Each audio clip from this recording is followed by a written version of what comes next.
Quelque chose d'extraordinaire émerge dans les profondeurs de l'univers. Le télescope spatial James Webb, avec sa vision sans précédent, a atteint des distances qu'aucun autre instrument n'a jamais atteintes. Mais les images qu'il a renvoyées remettent complètement en question ce que nous pensions savoir du cosmos. Au lieu du vide sombre et silencieux auquel nous nous attendions, des objets incroyablement brillants et massifs sont apparus là où il ne devrait y avoir que l'obscurité. Les structures se forment plus vite que ne le permettent les lois de la physique. Même les scientifiques lauréats du prix Nobel sont déconcertés. Et l'univers primitif se comporte comme une réalité totalement différente. Serait-ce un autre univers? Ou sommes-nous confrontés à une illusion cosmique? Ce qui se cache derrière le voile pourrait non seulement changer l'astronomie, mais aussi tout ce que nous croyons. Un univers qui ne devrait pas exister.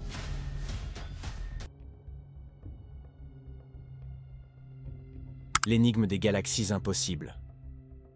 Le télescope spatial James Webb a commencé à envoyer ses premières images en champ profond.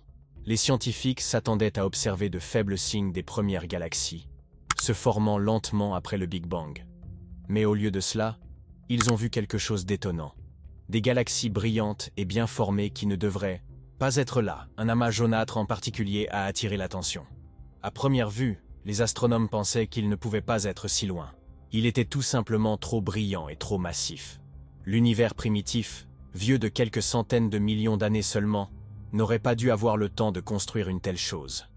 Mais les données spectroscopiques sont arrivées, le véritable test, et les résultats ont été stupéfiants. Cet amas brillant n'était pas un imposteur. Il s'agissait en réalité de l'une des galaxies les plus lointaines jamais observées. Sa lumière avait parcouru plus de 13 milliards d'années pour nous atteindre. Les images initiales de Webb on trouvait des objets brillants similaires, dispersés comme des graines cosmiques. Ces galaxies défiaient toutes les prédictions. Elles semblaient pleinement développées, grouillantes d'étoiles et incroyablement denses. Selon nos modèles standards, les galaxies de l'univers primitif auraient dû être chaotiques, petites et peu lumineuses. Mais ce n'était pas le cas. Elles semblaient matures, organisées et anciennes, comme si l'univers avait progressé rapidement à ses débuts. La question s'est rapidement posée. Comment ces galaxies ont-elles pu exister si tôt après la nuit des temps? Pour former quelque chose d'aussi grand, il faudrait des étoiles. Pour avoir des étoiles, il faudrait que la poussière et le gaz s'effondrent sous l'effet de la gravité. Et cela prend du temps, beaucoup de temps. Un temps que l'univers primitif ne possédait apparemment pas. Les astronomes étaient perplexes. Le télescope était-il défectueux? Les données étaient-elles erronées? Mais les schémas se répétèrent sans cesse, image après image, et des équipes indépendantes confirmaient les résultats. Il ne s'agissait pas d'une erreur, c'était un mystère. Et c'est ainsi que l'une des plus anciennes questions de l'univers a refait surface sous une forme nouvelle. Comment en sommes-nous arrivés là?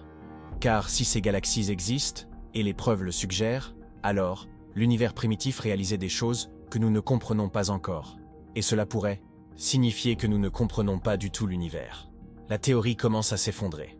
Pendant des décennies, le modèle lambda CDM a été la pierre angulaire de la cosmologie moderne. Il s'agit d'un cadre théorique fondé sur l'idée que l'univers est principalement composé de matière noire froide et alimenté par l'énergie noire. Il explique la formation des galaxies, l'expansion de l'espace et la répartition de la matière dans le cosmos. Jusqu'à présent, il semblait inébranlable. Mais le télescope James Webb commence à peine à fonctionner. Les galaxies récemment découvertes ne sont pas de simples curiosités isolées. Elles sont trop grandes, trop brillantes et apparues trop tôt.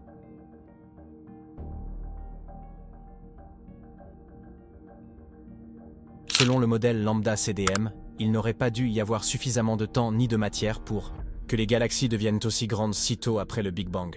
Le calcul est erroné. L'énergie n'est pas équilibrée. Et la chronologie est brisée. Pour former des galaxies de cette taille en quelques centaines de millions d'années seulement, il faudrait convertir la quasi-totalité de la matière ordinaire disponible, l'hydrogène et l'hélium issus du Big Bang, en étoiles, à une vitesse vertigineuse. Mais nos modèles affirment que c'est impossible. Même dans les régions de formation d'étoiles les plus actives jamais observées, le taux de conversion est lent et inefficace.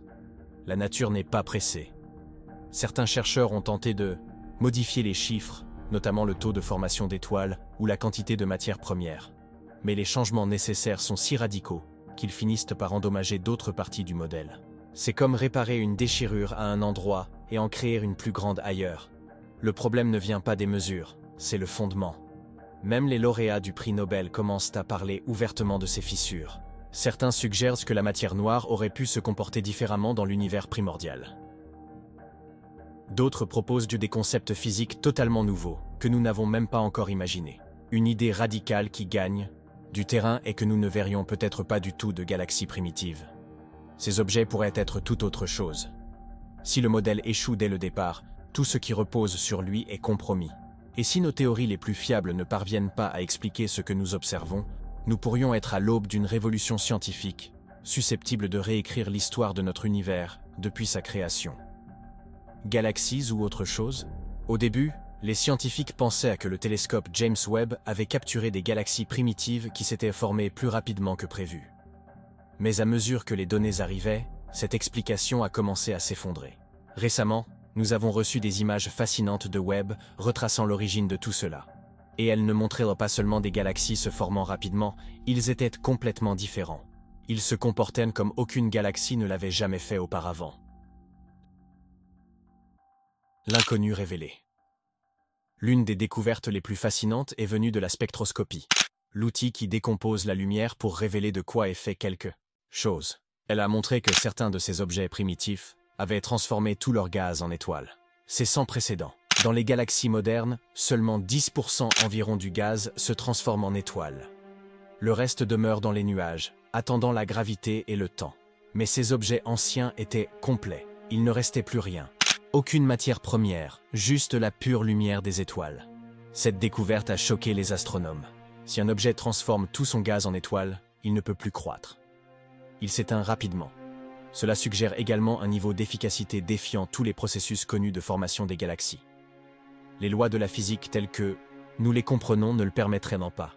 Et pourtant, elles sont là, brillant avec défiance aux confins du temps. Certains scientifiques ont commencé à se poser la question que personne n'a jamais osé poser à voix haute. Et si ces objets n'étaient pas des galaxies? Peut-être s'agit-il de quelque chose de nouveau que nous n'avons jamais classifié auparavant. Certains spéculent qu'il pourrait s'agir d'amas d'étoiles massifs, d'anciens quasars ou de vestiges d'un univers antérieur au Big Bang. D'autres suggèrent des catégories complètement nouvelles, des objets que nous n'avons pas encore nommés, simplement parce que nous n'en avons jamais vu de semblables. De plus, ces structures étranges ne suivent pas les schémas attendus. Elles ne tournent pas comme les galaxies. Elles n'ont pas les formes spirales ou elliptiques typiques. Elles sont compactes, irrégulières et étrangement brillantes. Presque comme des fossiles cosmiques d'une réalité que nous n'étions pas censés observer. Si ce ne sont pas des galaxies, alors tout change. Car notre compréhension de l'histoire cosmique repose sur l'idée que les galaxies sont les éléments constitutifs de l'univers. Mais si ces choses ne sont pas des galaxies, alors que sont-elles? Quoi qu'il en soit, une chose est sûre, l'univers est plus mystérieux que nous l'imaginions. Et peut-être venons-nous d'entrevoir un chapitre qui n'a pas sa place dans notre livre actuel. Un univers sans limite? Lorsque nous regardons le ciel, nous ne voyons pas seulement l'espace, nous observons le temps. Chaque étoile, chaque galaxie, brise à travers un chapitre différent de l'histoire de l'univers. Plus nous regardons loin, plus la lumière est ancienne. Et grâce au télescope James Webb, nous pouvons observer plus profondément que jamais. Mais il y a une limite à ce que nous pouvons voir. Les scientifiques appellent cela l'univers observable, s'étend sur environ 92 milliards d'années-lumière de diamètre. C'est une sphère d'espace centrée sur la Terre. Au-delà, on ne peut rien observer. Non pas parce qu'il n'y a rien là-bas, mais parce que la lumière provenant d'au-delà de cette distance n'a pas encore eu le temps de nous atteindre. Et c'est là que les choses deviennent étranges. À mesure que l'espace s'étend, et plus vite que jamais, les galaxies lointaines s'éloignent de nous à des vitesses supérieures à celles de la lumière. Logiquement, leur lumière ne devrait jamais nous atteindre. Mais grâce à l'expansion de l'espace, une partie de cette lumière parvient tout de même à nous traverser. C'est comme regarder un ballon se gonfler, dont les points à sa surface s'éloignent les uns des autres, tandis que la lumière se courbe et se tord en chemin. L'espace est plus peuplé qu'on ne le pense, et les galaxies interagissent entre elles. Elles fusionnent. Cette bulle en expansion est appelée la sphère de Hubble. Les galaxies situées à l'extérieur s'éloignent plus vite que la lumière, mais à mesure que la sphère grandit, elle capte davantage de cette lumière fugitive. C'est ainsi que nous pouvons encore voir des galaxies qui semblent inaccessibles. Il existe pourtant une limite infranchissable, l'horizon cosmique. Au-delà, aucune information lumineuse ne nous parvient, quel que soit le temps que nous attendons. Mais ce n'est pas parce que nous ne pouvons pas voir au-delà qu'il n'y a rien au-delà. La plupart des cosmologistes s'accordent à dire que l'univers s'étend probablement bien au-delà de ce que nous pouvons observer, peut-être même jusqu'à l'infini. Et si c'est infini, ça change tout.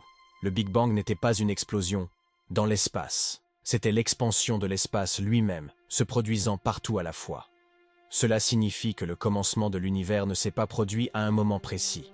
Il s'est produit partout, simultanément, même dans des régions bien au-delà de ce que nous pourrions observer. Ainsi, lorsque nous regardons vers les confins de l'univers observable, nous ne voyons pas la fin de l'espace.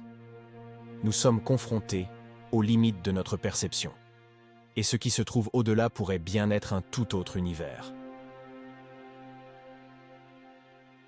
Le temps, l'espace et le commencement. On imagine souvent le Big Bang comme une gigantesque explosion projetant de la matière depuis un point unique. Mais ce n'est pas tout à fait vrai. Si l'univers est infini, comme le croient de nombreux scientifiques, il l'a toujours été. Le Big Bang ne s'est pas produit à un seul endroit. Il s'est produit dans l'espace, partout. En même temps, cela signifie que le commencement des temps n'a pas créé un centre. Il a créé un moment qui s'est produit partout dans l'univers. Même les recoins les plus reculés de l'univers, au-delà des limites observables, ont participé à cet instant. Et la lumière de cet instant emplit encore notre ciel. On l'appelle le rayonnement de fond cosmologique. La rémanence de la première lumière de l'univers, résonnant dans toutes les directions. Et si notre conception même du temps était erronée? Si les objets que nous observons aujourd'hui avaient déjà formé des étoiles seulement 200 millions d'années après le Big Bang, alors la chronologie que nous avons construite pourrait être erronée. Peut-être le temps s'écoulait-il différemment dans l'univers primitif, ou peut-être que ces objets n'étaient même pas présents au commencement. Certains scientifiques suggèrent que notre perception de l'avant et de l'après pourrait s'effondrer dans des conditions cosmiques extrêmes. À cette époque, les règles sur lesquelles nous nous appuyons aujourd'hui, gravité, mouvement et lumière, ne s'appliquèrent peut-être pas de la même manière. Cela ouvre une étrange possibilité. L'univers primitif n'a peut-être pas eu de commencement, comme nous le pensons. Ce que nous appelons le commencement a peut-être été une transition depuis quelque chose d'autre, quelque chose d'intemporel ou de quelque chose que nous n'avons pas encore imaginé. Si le Big Bang était un changement de phase et non une naissance, alors il a peut-être existé d'autres phases avant lui, d'autres réalités, d'autres univers. La question se pose, que s'est-il réellement passé au commencement? Et si le temps n'a pas de véritable commencement, qu'est-ce que cela signifie pour l'univers et pour nous? 87 galaxies qui ne devraient pas exister. Dans une étude récente publiée dans Astrophysical, des astronomes ont révélé une découverte qui a stupéfié la communauté scientifique. Grâce au regard perçant de James Webb, ils ont identifié 87 galaxies qui auraient pu exister seulement 200 à 400 millions d'années après le Big Bang. Mais le télescope James Webb a identifié des galaxies qui existaient seulement un demi-milliard d'années après le Big Bang. Ce chiffre n'est pas seulement stupéfiant, il est impossible, du moins selon nos connaissances actuelles. Les galaxies ont besoin de temps pour se former. Les nuages de gaz doivent s'effondrer. Les étoiles doivent s'illuminer. La gravité doit transformer ces étoiles en amas et ces amas en galaxies. Ce processus devrait prendre des centaines de millions d'années. Mais ces galaxies semblent s'être formées en un clin d'œil cosmique. C'est comme ouvrir un livre d'histoire et découvrir des villes détaillées déjà construites dès la première page. Plus intriguant encore, nombre de ces galaxies semblent bien formées. Elles ne sont ni chaotiques ni inachevées. Elles possèdent une structure, une luminosité et une masse. Exactement les caractéristiques que les scientifiques s'attendaient à observer seulement des milliards d'années plus tard. Si l'existence d'une fraction de ces galaxies est confirmée, cela signifiera que nous avons toujours mal compris leur formation. L'un des chercheurs principaux, Jing Yan, a été direct. Même quelques galaxies confirmées à ce stade nous obligeraient à repenser toute la chronologie de l'univers primitif. Ces objets sont trop près, trop complets. Certaines de ces galaxies contiennent une masse supérieure à celle qu'il serait possible d'accumuler en si peu de temps. D'autres présentent des taux de formation d'étoiles qui remettent en question tout ce que nous savons sur l'évolution cosmique. Ensemble, elles forment un nouveau mystère, un ensemble d'objets anciens qui ne devraient tout simplement pas exister. Il ne s'agit plus d'une anomalie isolée, c'est une tendance. Et à chaque nouvelle image en champ profond, James Webb en tout découvre de nouvelles. Ces galaxies, ou quoi qu'elles soient, envoient un message depuis les confins de l'espace. Le télescope James Webb a enfin confirmé que notre compréhension de l'univers était totalement erronée. Et ce message est clair et net. Notre horloge cosmique est peut-être défectueuse. Que faire maintenant? Face à des découvertes qui ne s'inscrivent dans aucune théorie connue, le monde scientifique se trouve à la croisée des chemins. Devons-nous modifier nos modèles actuels? Ou accepter qu'il manque quelque chose de fondamental à notre compréhension du cosmos? Certains scientifiques appellent déjà à des idées audacieuses. Peut-être que la matière noire n'est pas aussi passive qu'on le pensait. Peut-être que les lois de la physique changent dans des environnements extrêmes. D'autres murmurent des théories encore plus étranges. Vitesse variable de la lumière, ancien trou noir ayant ensemencé des galaxies, ou effet quantique à l'échelle cosmique. Toutes les théories tentent d'expliquer ce que nous observons, mais aucune ne peut tout expliquer. L'idée la plus radicale est aussi la plus difficile à ignorer. Et si ces objets ne faisaient pas partie de notre univers, tel que nous le concevons? Et s'il s'agissait de signaux provenant d'un autre univers, d'une réalité distincte, imbriquée dans la nôtre par un mécanisme inconnu? Si le multivers existe, ces structures lumineuses et intactes pourraient être les cicatrices d'un cosmos, voisin qui se serait infiltré dans le nôtre. Bien sûr, ce ne sont là que des hypothèses, des spéculations fondées sur des données que nous commençons à peine à traiter. Mais c'est ainsi que la science progresse, en remettant en question ce que nous pensons savoir et en avançant vers l'inconnu. Certains chercheurs sont plus prudents, ils appellent à la prudence. Ils nous rappellent que des affirmations extraordinaires nécessitent des preuves extraordinaires. Et ils ont raison. Mais les preuves s'accumulent, une découverte après l'autre. Webb a été conçu pour observer la première lumière de l'univers. L'une des principales missions du télescope spatial James Webb est de détecter les premières étoiles et galaxies nées dans l'univers primitif. Mais il pourrait bien plus tôt éclairer les contours d'un phénomène encore plus profond.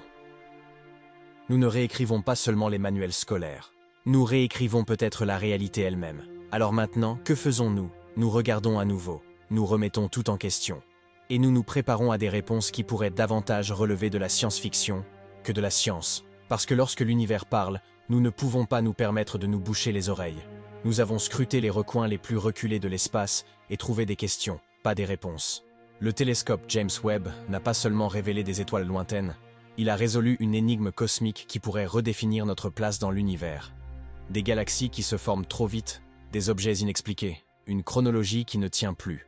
Même les lauréats du prix Nobel sont perplexes. Sommes-nous vraiment en train de voir le début des temps? Ou quelque chose de complètement différent? Un autre univers? Une autre vérité? Quoi qu'il en soit, nous commençons seulement à comprendre. Et alors que nous affrontons cette nuit sans fin, une chose devient claire. Ce mystère est loin d'être résolu. Merci d'avoir regardé. À la prochaine.